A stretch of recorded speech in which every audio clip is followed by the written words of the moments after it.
La mutilación de derechos que las Cortes democráticas infligieron a la España americana y asiática no se efectuó sin protestas, que acabaron siendo germen primeramente del movimiento autonomista y finalmente del movimiento separatista.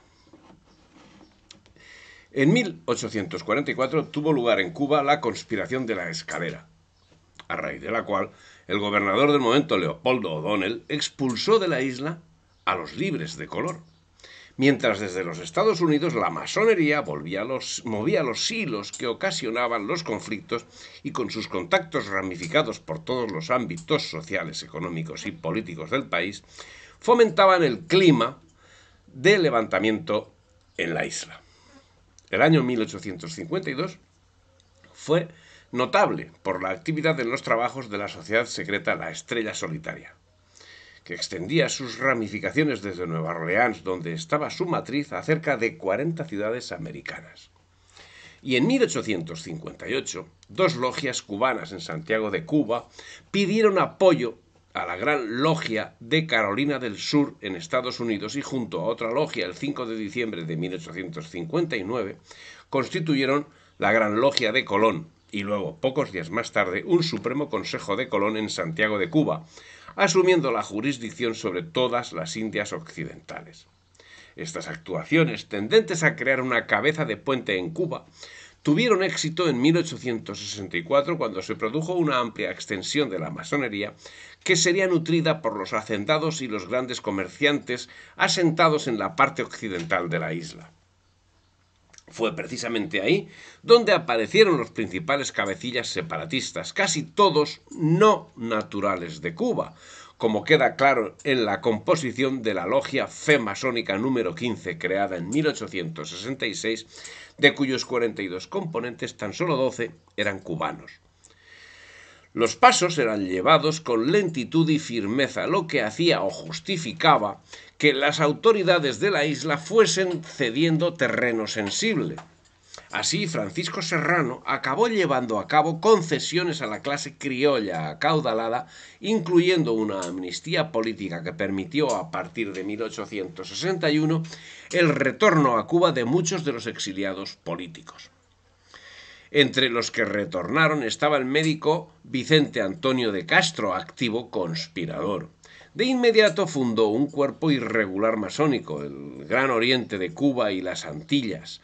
El carácter secreto de la organización y el proyecto democrático, laico y republicano contenido en sus textos, que no eran los de las organizaciones masónicas, garantizó un medio para generalización y cohesión del movimiento en toda la isla. Serrano posibilitó el desarrollo de la masonería, que se incrementaría notablemente preparando el terreno para lo que había de llegar de la mano de la Revolución Gloriosa de 1868, también dirigida por Serrano, que dio al traste con el reinado de Isabel II. Y es que absolutamente nada era casual, todo estaba medido, era un encaje de bolillos perfectamente milimetrado. Es de destacar que la Revolución de septiembre de 1868 fue nombrada como la Gloriosa, casualmente igual que la Revolución Británica de 1688, que casualmente también tuvo lugar en el mes de septiembre, y mediante la cual acabó siendo destronado el católico Jacobo Estuardo y puesto en el trono el yerno de aquel, el protestante Guillermo de Orange.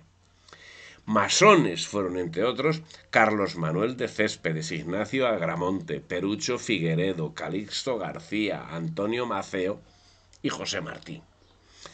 El padre de este último, José Martí, era sargento de artillería de Valencia y su madre era natural de Tenerife.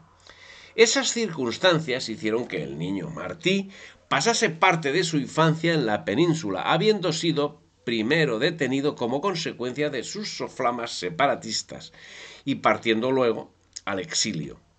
Detenido en 1869, 2 años más tarde, su padre consiguió que lo deportasen a la península, donde quedó en libertad y estudió Derecho. Es digno tener en cuenta que cuando José Martí nacía el 28 de enero de 1853, ya la masonería llevaba décadas de trabajo en Cuba. Fue durante su estancia en Madrid donde de forma definitiva quedó señalado como masón, destacando como orador en la logia Armonía. Ya hacía muchos años que la masonería se había apoderado de los resortes políticos y económicos de España, pero sería el mes de septiembre de 1868 cuando se consagró públicamente su apogeo. En estos momentos era el liberalismo radical el arma de combate de estos agentes británicos que estaban ampliamente implantados entre los grupos militares y civiles más influyentes.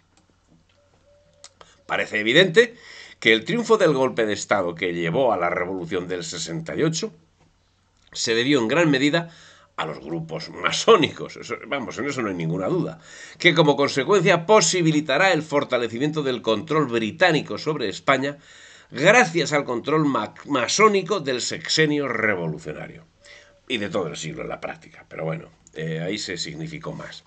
En el gobierno provisional surgido de la Revolución Gloriosa de 17 de septiembre de 1868 se encontraban políticos como Ruiz Zorrilla, Sagasta, Serrano, Topete, Prim, Mendizábal, Argüelles, Cea Bermúdez, Martínez de la Rosa, Claudio Moyano, Manuel Becerra y generales como Espocimina, Castaños, Méndez Núñez, Riego.